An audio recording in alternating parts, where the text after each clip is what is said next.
Finally Goa reach ಆದ್ವಿ guys. ನಾವು reach ಆಗಿದ್ದ ಟೈಮ್ ಬಂದ್ಬಿಟ್ಟು 4:30 ಏನೋ ಆಗಿತ್ತು.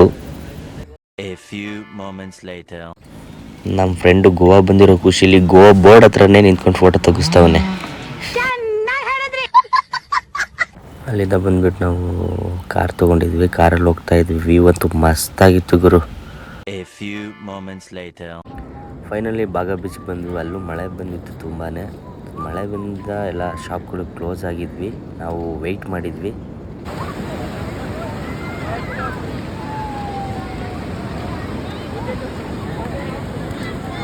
ಹಂಗೆ ಬೀಚಲ್ಲಿ ರೌಂಡ್ ಹಾಕೊಂಡು ಇವ್ರು ನೋಡಿ,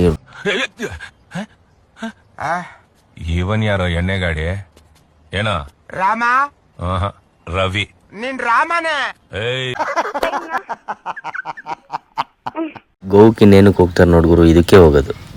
ಎರಡೆರಡು ಬಿಯರ್ ಉಟ್ಕೊಂಡು ಬಂದಾದ್ಮೇಲೆ ಟ್ಯಾಟೋ ಹಾಕ್ಸೋಣ ಅಂತ ಬಂದ್ವಿ. ನನ್ನ ಫ್ರೆಂಡ್ ಹಾಕಿಸ್ತಿದ್ದ ಟ್ಯಾಟೋ ಏನೋ ಹಾಕ್ಸಿದ್ವಿ. ಲಾಸ್ಟಿಗೆ ಏನಾಗುತ್ತೆ ಅಂತ ನೋಡಿ ಹೇಳ್ತೀನಿ. ಟ್ಯಾಟೋ ಅಂತೂ ಚೆನ್ನಾಗಿ ಬಂತು. ಒಂದು ಟ್ಯಾಟೋ ಶಾಪ್ ಅವ್ರು ತುಂಬ ಪರಿಚಯ ಆಗಿದ್ರು. ನಾವು ಅಲ್ಲೇ ಚಿಲ್ ಮಾಡ್ತಿದ್ವಿ. ಅಲ್ಲೊಂದು ಬಿಯರ್ ತಂದ್ಕೊಂಡು ಕೂತ್ಕೊಂಡು ಅಲ್ಲೇ ಚೇರ್ ಮಾಡ್ತಿದ್ವಿ. ಈಗ ನನ್ನ ಮಗ ಟ್ಯಾಟೋ ಶಾಪ್ ಓನರ್ ಥರನೇ ಆಡ್ತಾವ್ ನೋಡ್ರಿ ಇವನು. ಸೂಪರ್ ಫ್ಯಾಂಟಾಸ್ಟಿಕ್ ಮೈ ಬ್ಲೂಡಿಂಗ್. ನನಗಂತೂ ಈ ಜೀವನವೇ ಬೇಸರವಾಗಿ ಹೋಗ್ಬಿಟ್ಟಿದೆ.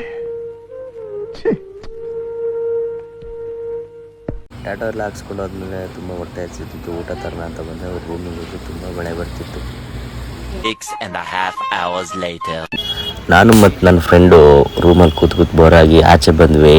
ನೈಟ್ ಹೆಂಗಿರುತ್ತೆ ಗೋವಾ ಅಂತ ನೋಡಿ. ನೈಟ್ ಗೋವಾ ಅಂತೂ ಮಸ್ತಾಗಿತ್ತು ಗುರು. ಪಬ್ಬು, ಪಾರ್ಟಿ, ಹುಡುಗಿರು. ನಮ್ಮ ಹುಡುಗರೆಲ್ಲ ಕಳೆದೋಗಿದ್ರು. ಹುಡುಗಿರು ನೋಡಿ, ಫಾರಿನ್ ಹುಡುಗಿರ್ನಂತೂ ನೋಡಿ ಕಳೆದೋಗಿದ್ರು ನಮ್ಮ ಹುಡುಗರು. ಆ ಪಬ್ಬಿಗೆ ಹೋಗೋದು, ಈ ಪಬ್ಬಿಗೆ ಹೋಗೋದು. ಲಾಸ್ಟಿಗೂ ಒಂದು ಪಬ್ ಚೂಸ್ ಮಾಡಿದ್ವಿ. ಆ ಪಬ್ಬಲ್ಲಿ ತೋರಿಸ್ತೀನಿ ಏನೇನಾಯಿತು ಅಂತ. ಫೈನಲಿ ನಾನು ನನ್ನ ಫ್ರೆಂಡ್ಸ್ ಎಲ್ಲ ಸೇರಿ ಒಂದು ಪಬ್ ಚೂಸ್ ಮಾಡಿದ್ವಿ. ಅದೇ ಪಬ್ಬಿಗೆ ಹೋದ್ವಿ. ಅಲ್ಲೂ ಮೋಜು ಮಸ್ತಿ ಎಂಜಾಯ್ಮೆಂಟ್ಸ್ ಎಲ್ಲ ಮಾಡಿದ್ವಿ. ಮತ್ತೆ ಭೇಟಿಯಾಗೋಣ. ನಮಸ್ಕಾರ.